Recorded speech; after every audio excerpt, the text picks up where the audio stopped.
गुबाई एक ट्रांसमिग्रेटर था।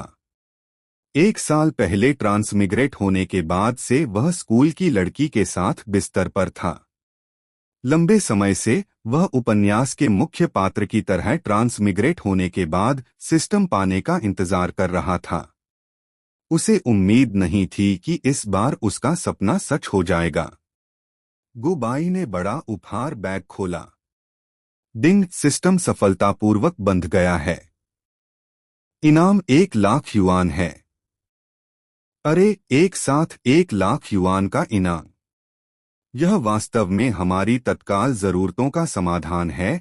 गुबाई शुरू में इस बात को लेकर चिंतित था कि वह पैसे कहां से ला सकता है, और उसने अपने अच्छे दोस्तों से उधार लेने के बारे में भी सोचा। अंत में उसने सिस्टम के अचानक प्रकट होने की उम्मीद नहीं की थी, जो उसे अभी सबसे शर्मनाक चीज देगा। उसने सिस्टम को संक्षेप में समझा। यह सुपर डैड सिस्टम बहुत सरल था। उसे बस अपने बच्चे को लाड़ प्यार करना था। जब तक वह बच्चे की देखभाल करेगा, उसे पुरस्कृत किया जाएगा। गुबाई अब वास्तव में उत्साहित था। वह जल्दी से पास गया और दोनों बच्चों को ध्यान से देखा। वे वास्तव में जुड़वां थे। हालांकि दोनों बच्चे पीले दिख रहे थे और उनकी त्वचा झुर्रीदार थी, बिल्कुल दो छोटे बंदरों की तरह। क्या ये दोनों बच्चे बहुत बदसूरत नहीं हैं? गुबाई लिनजू एयर के आराम करने के दौरान बड़बड़ाने से खुद को रोक नहीं सका। वह जितना बदसूरत था, यह अभी भी उसका बच्चा था। वह अभी भी उसके बहुत करीब महसूस करता था। क्या यह वास्तव में इतना बदसूरत है? लिनजू एयर में अब ज्यादा ताकत नहीं थी, इसलिए उसने आराम करने के लिए अपनी आंखें बंद कर लीं। हालांकि वह सो नहीं पाई और उसने गुबाई के शब्द सुने। गुबाई को खुद को समझाना नहीं आता था, इसलिए वह बच्चे को उठाकर लिनजू एयर के पास उसे दिखाने के लिए चला गया। बच्चा इतना बदसूरत क्यों है? क्या ऐसा हो सकता है कि मैंने गलत व्यक्ति को उठाया है? लिनजू एयर ने जब बच्चे को देखा तो वह खुद को रोक नहीं पाई और चिल्ला उठी। जब मैं बड़ी हो जाऊंगी तो सब ठीक हो जाएगा। गुबाई भी काफी अनिश्चित था। यह बच्चा बहुत बदसूरत था। इसके अलावा बच्चे का शरीर बहुत नरम था, मानो उसमें कोई हड्डी ही न हो। यह इतना नरम था कि उसे डर था कि कहीं गलती से बच्चे को चोट न लग जाए, इसलिए उसकी हरकतें असामान्य रूप से कोमल थीं। डिंग, पहले गले लगाने का इनाम बच्चे को पालने का सर्वांगीण कौशल है। जैसे ही गुबाई बच्चे को वापस प्रैम में रखने वाला था, उसने फिर से जानी पहचानी आवाज सुनी। यह इनाम अच्छा था। उसकी आंखें चमक उठीं। जैसे ही उसने इनाम पाया, गुबाई ने महसूस किया कि उसका शरीर गर्म हो गया है। उसके दिमाग में कई अद्भुत बातें आईं। एक पल बाद उसका दिमाग बच्चे की परवरिश के बारे में सारी जानकारी से भर गया।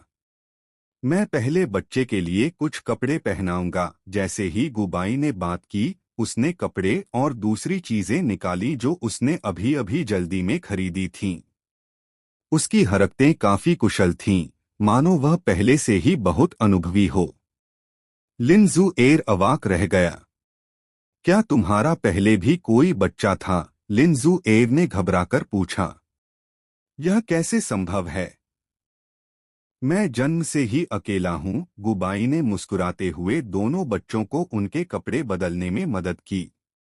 फिर उसने बच्चे के कंगन को देखा और दाबाओ को लिनजू एयर के पास ले गया। कपड़े बदल दिए गए हैं। बच्चों को कुछ खाना चाहिए। गुबाई के बोलने के बाद लिनजू एयर का पीला चेहरा तुरंत सेब की तरह लाल हो गया। एक माँ के रूप में वह जानती थी कि यह दिन जल्द या बाद में आएगा, लेकिन गुबाई के सामने यह बहुत शर्मीली थी। तुम पीछे क्यों नहीं मुड़ती? उसने फिर से निगल लिया और कठिनाई और शर्म के साथ कहा। तुम्हारे पास पहले से ही एक बच्चा है। तुम अभी भी शर्मीली क्यों हो? गुबाई ने अपनी भौहें उठाईं, यह सोचकर कि लिंजू एर का शर्मीला रूप काफी प्यारा था। वह उसे चिढ़ाने से खुद को रोक नहीं पाई। वह लिंजू एर का चेहरा और भी लाल हो गया। उसने अपने निचले होंठ को कसकर काट लिया। गुबाई ने धैर्यपूर्वक उसके आगे बोलने का इंतजार किया। मेरे पास ताकत नहीं है। क्या तुम मेरी शर्ट के बटन खोलने में मेरी मदद कर सकते हो? लिंजू एर लगभग हकलाते हुए बोला। अगर वह बहुत करीब नहीं होता तो गुबाई उसकी बातें साफ साफ नहीं सुन पाता। यह सुनने के बाद उसे आखिरकार समझ में आ गया कि लिंजू एर इतनी शर्मिंदा क्यों थी। बिल्कुल नहीं, इतना कहने के बाद वह सीधे बिस्तर के पास गया। वह जानता था कि लिंजू एर बहुत शर्मीली है, इसलिए उसने बस एक हाथ कंबल के नीचे रख दिया। जल्द ही उसे एक नरम स्पर्श महसूस हुआ। मुझे खेद है, इसे ढूंढना आसान नहीं है। गुबाई को भी पता था कि वह कहाँ टकराया था, इसलिए उसने समझाया। तुम जल्दी करो। लिंजू एर पहले से ही काफी शर्मीली थी। अब वह बस जल्दी से इस मामले को सुलझाना चाहती थी। गुबाई फिर से इसे खोजने गया और आखिरकार एक ठंडा बटन मिला। हालांकि उसका हाथ कंबल के नीचे था और यह एक हाथ से था। इसे संचालित करना बहुत मुश्किल था। उसने बहुत देर तक कंबल से छेड़छाड़ की और लिंजू एर का चेहरा पहले से ही इतना लाल हो गया था कि उसमें से पानी टपक सकता था। तभी उसने आखिरकार शर्ट के बटन खोलने में मदद की। गुबाई ने फिर दाबाओ को लिंजू एर के पास ले गया। गुबाई अब नहीं जा सकता था। आखिरकार उसे अभी भी एर बाओ का ख्याल रखना था। लिंजू एर जानती थी कि वह अब और देरी नहीं कर सकती। अंत में वह केवल बच्चे को जल्दी से खाना खिला सकती थी। बच्चा वास्तव में भूखा था। जब उसने खाना खाया तो उसके छोटे चेहरे पर संतुष्टि का भाव दिखाई दिया। हालांकि थोड़ी देर बाद लिंजू एर शर्मिंदा दिखी। गुबाई, पहले बच्चे को ले जाओ, उसने अजीब तरह से कहा और मदद के लिए गुबाई की दिशा में देखा। क्या हुआ? हालांकि गुबाई थोड़ा उलझन में था, फिर भी उसने लिंजू एर के निर्देशों के अनुसार बच्चे को एक तरफ ले गया। वह, मेरे पास और खाना नहीं है। लिंजू एर इतनी शर्मिंदा थी कि वह गायब हो जाना चाहती थी। उसने गुबाई की आंखों में देखने की भी हिम्मत नहीं की। यह बहुत शर्मनाक था। गुबाई ने जब यह सुना तो चौंक गया। लिंजू एर न केवल सुंदर थी बल्कि उसका फिगर भी बहुत अच्छा था। आगे और पीछे का हिस्सा घुमावदार, सुंदर और शानदार है। कोई बात नहीं, यह फिगर कम से कम 9 पॉइंट का होना चाहिए। उसने सोचा था कि अगर वह एक के खिलाफ लड़ेगा तो उसका राशन खत्म हो जाएगा। उसे उम्मीद नहीं थी कि कैंपस की सुंदरी लिंजू एर का खाना खत्म हो जाएगा। कोई बात नहीं, मैंने दूध पाउडर का एक डिब्बा भी तैयार किया है, पहले इसे खा लो। गुबाई ने जल्दी से बैग से दूध पाउडर निकाला। इस समय उसे अचानक एहसास हुआ कि उसने दूध पाउडर तो खरीद लिया है, लेकिन वह बोतल और पैसिफी खरीदना भूल गया है। आखिरकार पहली बार पिता बनना अभी भी बहुत नर्वस था। ऐसी कई चीजें थीं जिनके बारे में वह इतनी गहराई से नहीं सोच पा रहा था। ज़ुएर, थोड़ी देर यहाँ मेरा इंतजार करो, मैं बच्चे के लिए दूध की बोतल खरीद कर लाता हूँ। मैं अभी वापस आता हूँ। अभी भी एक बच्चा था जो भूखा था। गुबाई घबरा गया। लिंजू एर को बिठाने के बाद वह जल्दी से दूध की बोतलें खरीदने के लिए मुड़ी। जैसे ही वह बाहर गया, एक सुंदर और खूबसूरत महिला धीरे धीरे वार्ड में चली आई। लिंजू एर की अभिव्यक्ति बदल गई जब उसने सुंदर महिला को आते देखा। वह अवचेतन रूप से अपराध बोध से पीछे हट गई। अब तुम्हें डर का पता चल गया। अंदर आई सुंदर महिला की आभा काफी शक्तिशाली लग रही थी। माँ, तुमने मुझे यहाँ कैसे ढूंढ लिया? लिंजू एर ने एक गहरी सांस ली। वह स्पष्ट रूप से थोड़ी हैरान थी। उसकी खूबसूरत आंखें आश्चर्य से भरी हुई थीं। तुम्हें लगता है कि कोई भी तुम्हें नहीं ढूंढ पाएगा क्योंकि तुम चुपके से बाहर निकल गई हो। तुम अपने पिता को बहुत कम आंक रही हो। यह खूबसूरत महिला लिंजू एर की माँ क्यू श्यूक्सिया थी। बोलते समय उसने अपनी बेटी की ओर आंखें घुमाईं। माँ, गुबाई बहुत अच्छी है। मैंने जानबूझकर उसका परीक्षण भी किया। वह एक विश्वविद्यालय का छात्र है और उसका परिवार बहुत अच्छा नहीं है। वह अभी भी यह पैसा देने और एक जिम्मेदार व्यक्ति की देखभाल करने को तैयार है। मुझे लगता है कि मैं उसे यह काम सौंप सकती हूँ। तभी लिंजू एर ने क्यू श्यूक्सिया की बाह को प्यार से पकड़ लिया और उसे एक तरफ से दूसरी तरफ हिलाया। जब उसकी बेटी ने प्यार से पेश आने की कोशिश की, तो क्यू श्यूक्सिया के चेहरे पर गंभीर भाव कम हो गए। तुम वाकई बहुत असंवेदनशील हो। इतनी बड़ी बात पहले ही हो चुकी है, लेकिन तुमने अपने पिता और मुझसे इस बारे में चर्चा भी नहीं की। क्यू श्यूक्सिया ने असहाय होकर आह भरी। हालांकि वह आखिरकार उसकी बेटी थी। उसे प्यार करने के अलावा वह और क्या कर सकता था? मेरे पिताजी से बात करो। मुझे डर है कि मेरे पिताजी बहुत नाराज हो जाएंगे। माँ, बच्चा पहले ही पैदा हो चुका है।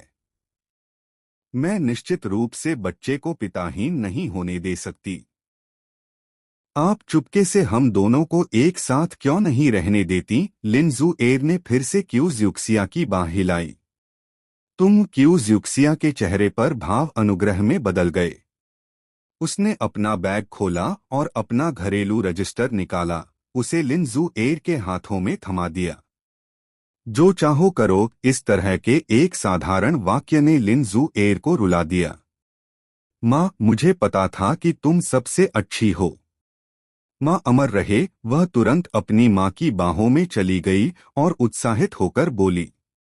उस बच्चे के साथ रहने के लिए उसने उसे शराब पीने के लिए मजबूर करने की पहल भी की। मैं नहीं चाहती थी कि तुम मुझसे नफरत करो। हालांकि क्यू श्यूक्सिया थोड़ी असहाय लग रही थी, लेकिन वह अपनी बेटी के फैसले पर भरोसा करने को तैयार थी। लिंजू एर शर्मा गई और शर्म महसूस की। माँ, आपको इस बारे में कैसे पता चला? क्लास रियूनियन की रात उसने जानबूझकर गुबाई को नशे में धुत कर दिया। उसने नशे में होने का नाटक किया और गुबाई को वापस भेजने के लिए उसके शरीर पर लेट गया। हालांकि उसने हमेशा सोचा था कि उसने यह सब बेदाग तरीके से किया है और किसी को पता नहीं चलेगा।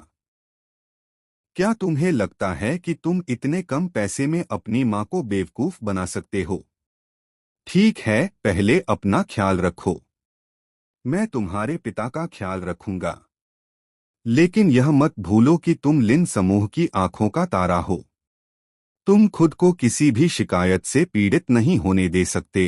क्यू श्यूक्सिया ने अपनी बेटी के हाथ को धीरे से थपथपाया। उसका स्वर दृढ़ और गंभीर था।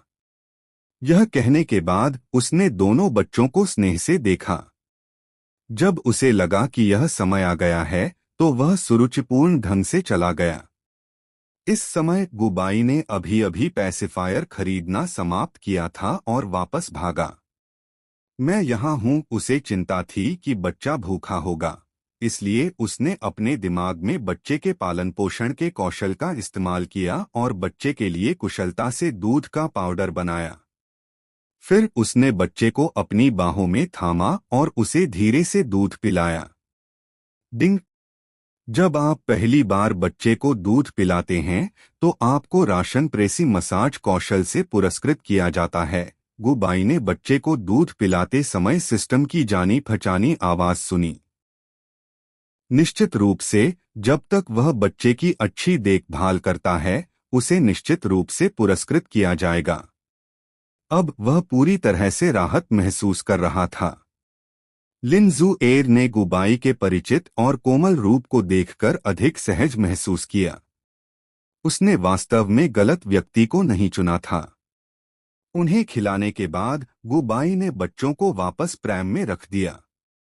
दोनों बच्चे उसकी सावधानी पूर्वक देखभाल में सो गए।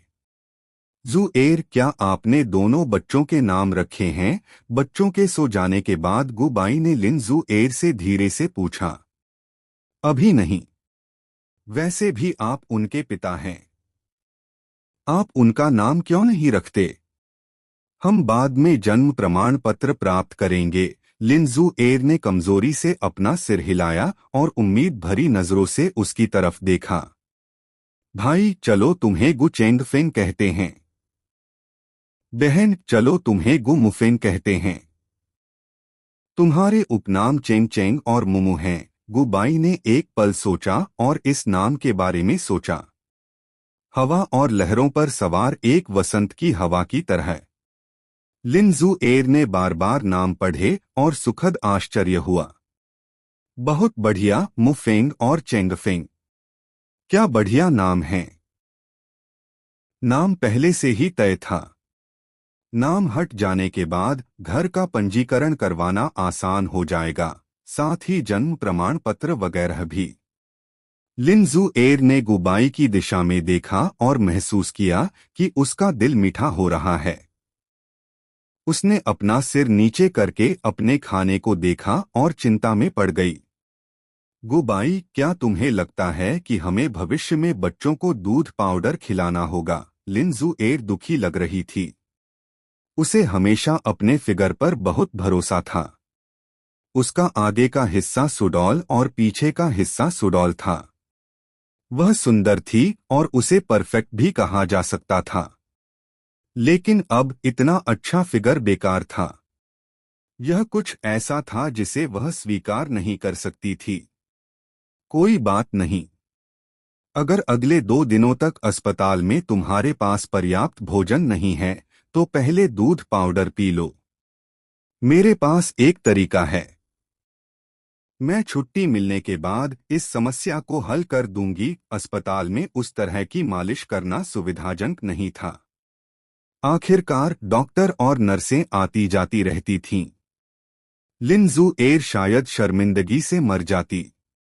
गुबाई ने उसे इस समस्या के बारे में सोचने में मदद करने के लिए काफी विचारशील था।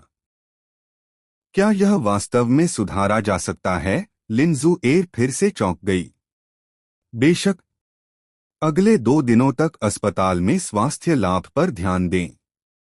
इस बारे में न सोचें। गुबाई ने फिर से सिर हिलाया। वाह! बच्चा, जो अभी अभी गहरी नींद में सो रहा था, अचानक फिर से रोने लगा। लिन जुएर बहुत चिंतित था। गुबाई, क्या तुम्हें पता है कि क्या हो रहा है?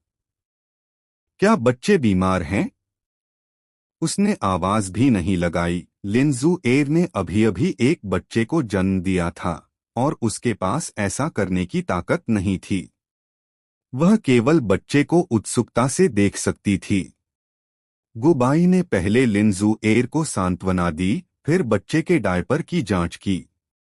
जैसी कि उम्मीद थी, वह बहुत भारी हो गया था। यह स्पष्ट रूप से पेशाब था। यह कुछ नहीं है। यह सिर्फ इतना है कि दोनों बच्चों ने शौच किया है। बच्चे जब पैदा होते हैं तो शौच करते हैं। इस समय उनका मल गहरे हरे रंग का होता है।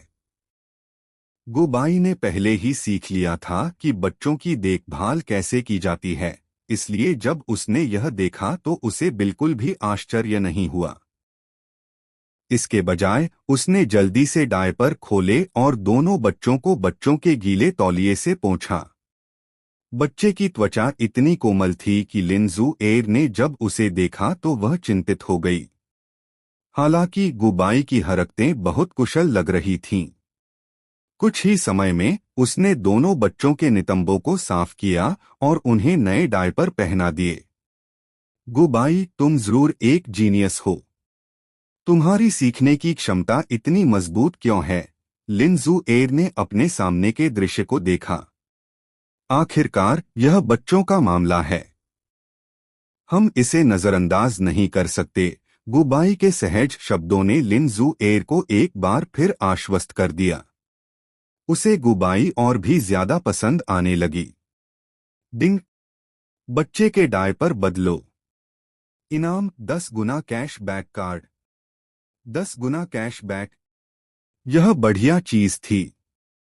अस्पताल की फीस चुकाने और बच्चे की जरूरत की चीजें खरीदने के बाद भी उसके पास 70,000 से 80,000 रुपए बचे थे। अगर वह सब खर्च कर देता तो यह 7 लाख से 8 लाख रुपए होता। गुबाई ने पहले ही चुपचाप यह याद कर लिया था। जब लिन जू एयर का शरीर ठीक हो जाएगा तो वह जरूर जाकर एक बड़ा डायपर खरीदेगा। शाम को गुबाई ने नर्स से लिन जू एयर के लिए कुछ बायोकेमिकल सूप बनाने को कहा। सूप पीने के बाद लिन जू एयर सो गई क्योंकि वह बहुत थकी हुई थी। गुबाई ने दोनों बच्चों को बहलाया और जल्द ही एक साथ सो गई। बस इसी तरह अगला दिन आ गया। एक रात की रिकवरी के बाद लिन जू एयर ने अपनी बहुत सारी शक्ति वापस पा ली थी। हालांकि वह अभी भी कुछ कमजोर था, लेकिन वह पहले से कई गुना बेहतर था। गुबाई, मैं छुट्टी चाहती हूँ। गुबाई ने अभी अभी उसके लिए नाश्ता खरीदा था जब उसने दुखी होकर अपनी आंखें झपकाईं। वह पूरे दिन अस्पताल में पड़ी रही थी और बिल्कुल भी हिल नहीं पा रही थी। उसका दम घुट रहा था। अच्छा रहो, मेरा इंतजार करो। मैं डॉक्टर से पूछूंगी और देखूंगी कि तुम कैसी हो। अगर सब ठीक रहा तो हम बाहर चलेंगे। गुबाई सावधानी से पूछने के लिए डॉक्टर के पास गई। यह पुष्टि करने के बाद कि लिन जू एयर ठीक है और उसे स्वस्थ होने के लिए छुट्टी दी जा सकती है, उसने उसके लिए डिस्चार्ज प्रक्रियाएं पूरी की। डिंग, बच्चे को अस्पताल से छुट्टी दे दी गई है। इनाम एक मर्सिडीज बेंज बिजनेस कार है। डिंग, बच्चे को घर लाने के लिए आपको स्टारलाइट बे में एक संपत्ति का इनाम मिलेगा। गुबाई ने अभी डिस्चार्ज प्रक्रियाएं पूरी की थीं जब उसने अपने दिमाग में दो आवाजें सुनी। अरे, क्या यह सिस्टम थोड़ा ज्यादा विचारशील नहीं है? जब उसने ये दो आवाजें सुनी तो वह पूरी तरह से स्तब्ध रह गया। घर, कार और बाकी सब कुछ तैयार हो चुका था।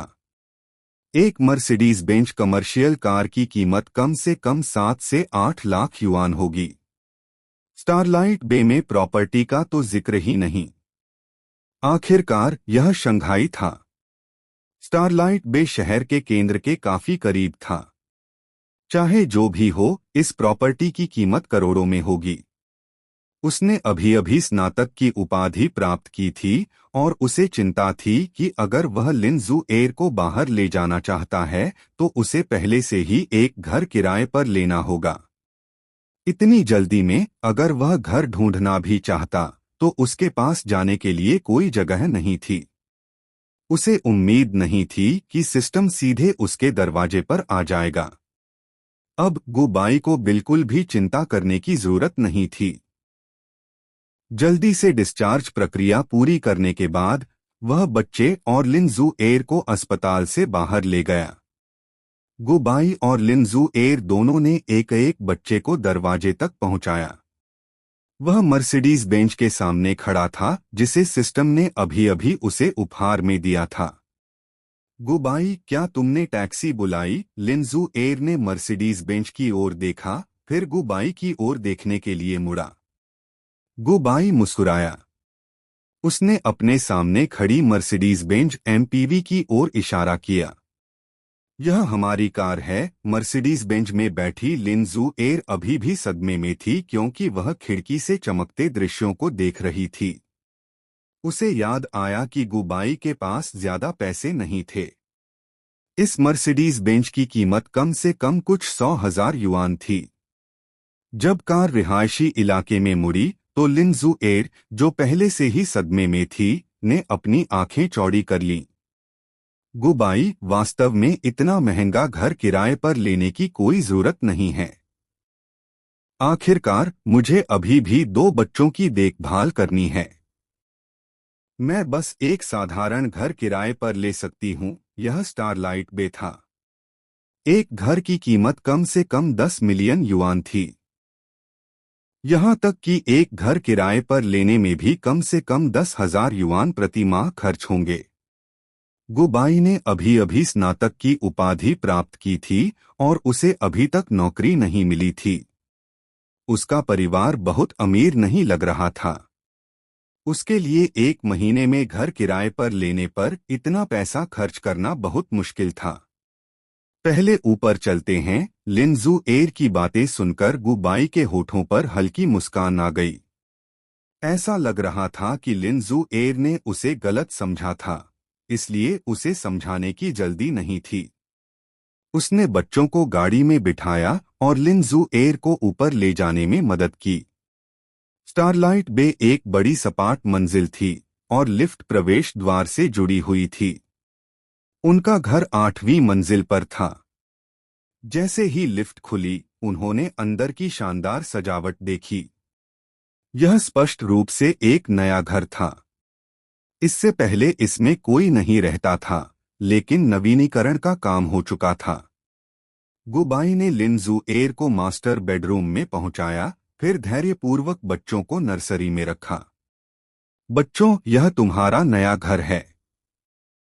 क्या तुम्हें यह पसंद है? दोनों बच्चों को बिठाने के बाद गुबाई ने मुस्कुराते हुए कहा। मुंह और चेंगचेंग समझ गए, अपने छोटे हाथों को हवा में लहराते हुए और बड़बड़ाते हुए आवाजें निकालते हुए। दोनों बच्चों ने अपनी बड़ी काली आंखें खोलीं और चारों ओर देखा, जैसे कि वे इस बिल्कुल नई जगह को नाप रहे हों। बेडरूम में लिंजू एयर बिस्तर के पास बैठी थी और घर के चारों ओर देख रही थी।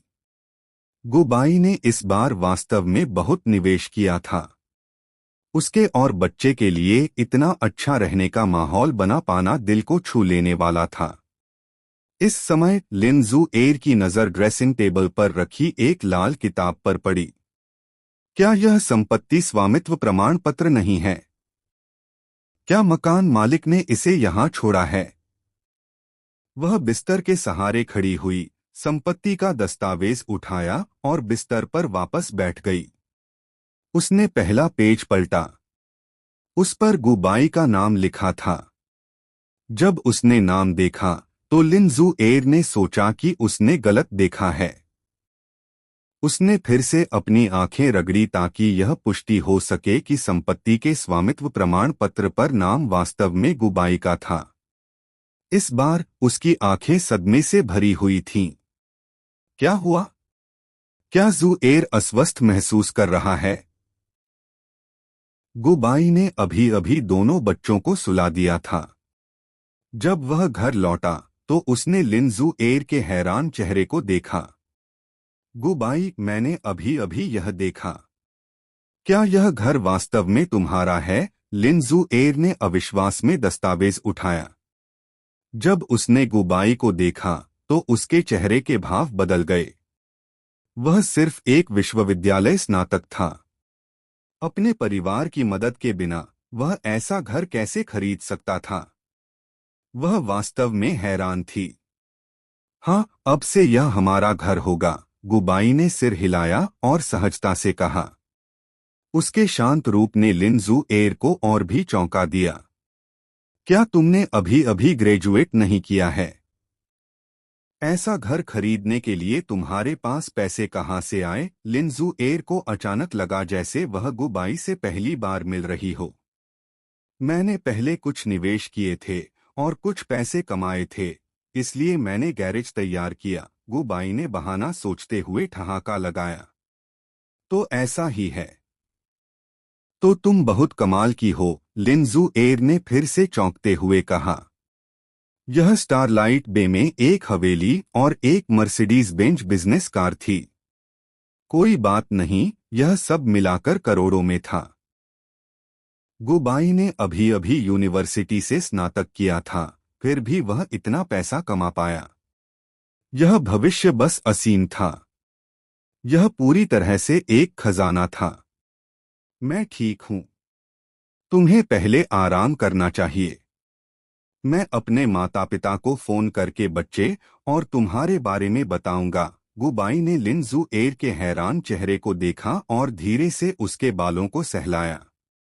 फिर वह अपनी माँ को बुलाने के लिए लिविंग रूम में गया। बेटा, स्नातक होने के बाद क्या कुछ हुआ? उसकी माँ ने फोन उठाया। उसकी आवाज चिंता से भरी हुई थी। माँ, मैं तुम्हें बताना चाहती थी कि मेरा एक बच्चा है। गुबाई ने अभी बोलना ही समाप्त किया था कि उसने अपनी माँ को आश्चर्य में चिल्लाते हुए सुना।